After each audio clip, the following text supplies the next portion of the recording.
Hi friends, welcome to my channel. ఈరోజు మనం బెండకాయ దప్పడము బెండకాయ వేపుడు చేసుకోబోతున్నాం. బెండకాయ దప్పడానికి కావాల్సిన పదార్థాలు చూసేద్దాం రండి.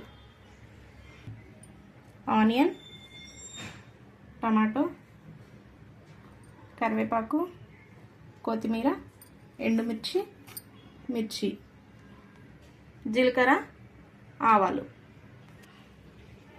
అల్లం వెల్లుల్లి పేస్ట్, కారం, పసుపు, సాల్ట్, నిమ్మకాయ సైజ్ అంతా చింతపండు రసం. హీట్ అయ్యాక ఆయిల్ వేసుకుందాం. 2 స్పూన్స్ ఆయిల్.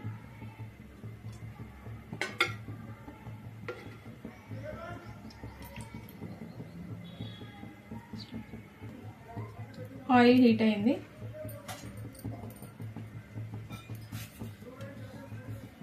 కొద్దిగా జీలకర్ర, ఆవాలు 2. కొద్దిగా చిటపటలాడినాక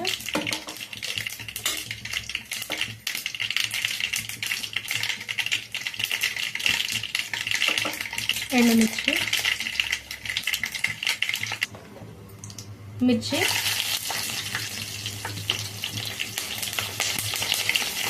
ఆనియన్,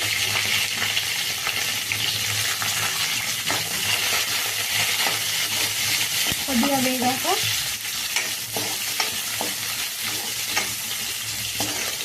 బ్రౌన్ కలర్ రావాలి. మిర్చి కొద్దిగా రెడ్ అయ్యాక అందులోకి టమాటా వేసుకోవాలి.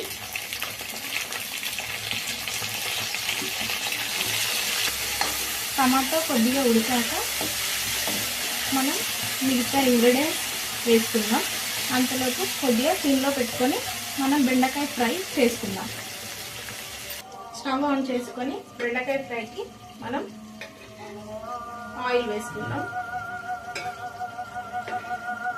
3 స్పూన్స్ ఆయిల్ వేసుకుందాం. ఆయిల్ హీట్ అయ్యాక మనం బెండకాయని ఇందులో వేసుకోవాలి.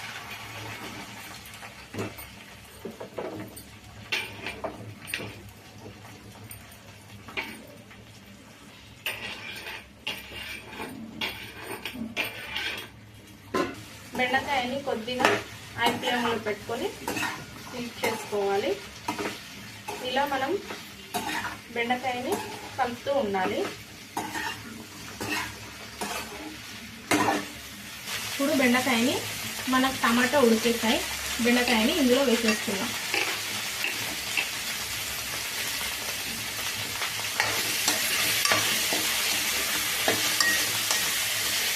ఇది బాగా ఉడికాక బెండకాయ మనం కారం, ఉప్పు అవి వేసుకుందాం. బెండకాయ వేగాక ఇందులోకి 1 స్పూన్ కారం,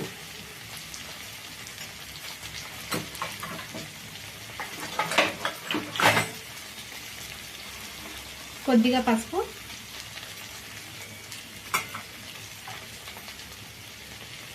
కొద్దిగా అల్లం వెల్లుల్లి పేస్ట్,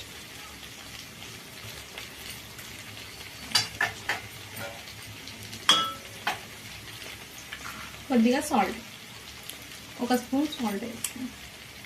రుచికి సరిపడినంత సాల్ట్ వేసుకోవాలి. నేను ఇప్పుడు కొద్దిగా వేసాను.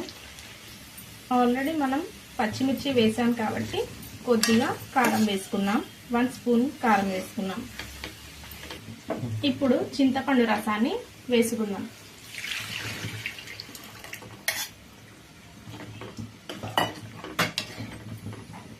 కొద్దిగా హీట్ అయ్యాక మనం శనగపిండిని కొంచెం వాటర్లో కలుపుకొని వేసుకుందాం. తగినన్ని నీళ్లు పోసుకొని మనకి ఎంత క్వాంటిటీ కావాలి అనేది చూసుకొని వాటర్ పోసుకోవాలి. అందులోకి కొద్దిగా కరివేపాకు, కొద్దిగా కొత్తిమీర,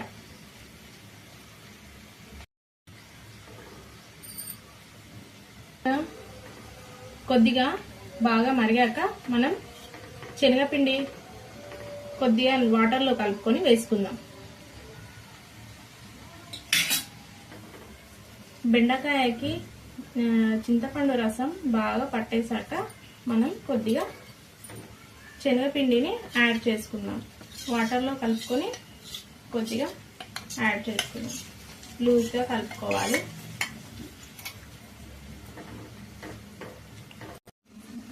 బెండకాయ దప్పడం రెడీ అయిపోయింది. మనం స్టవ్ ఆఫ్ చేసుకుందాం. ఇప్పుడు బెండకాయ ఫ్రై వేగుతుంది. దగ్గరికి అయ్యాక కొద్దిగా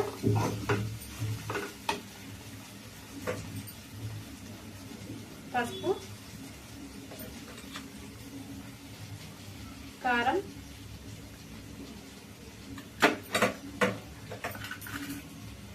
సాల్ట్ వేసుకొని ఒక 5 మినిట్స్ కుక్ చేసుకున్న తర్వాత స్టవ్ ఆఫ్ చేసుకున్నాం. మన బెండకాయ ఫ్రై రెడీ అయిపోయింది. ఈ వీడియో కనుక మీకు నచ్చినట్టయితే లైక్ చేయండి, షేర్ చేయండి, కామెంట్ చేయండి.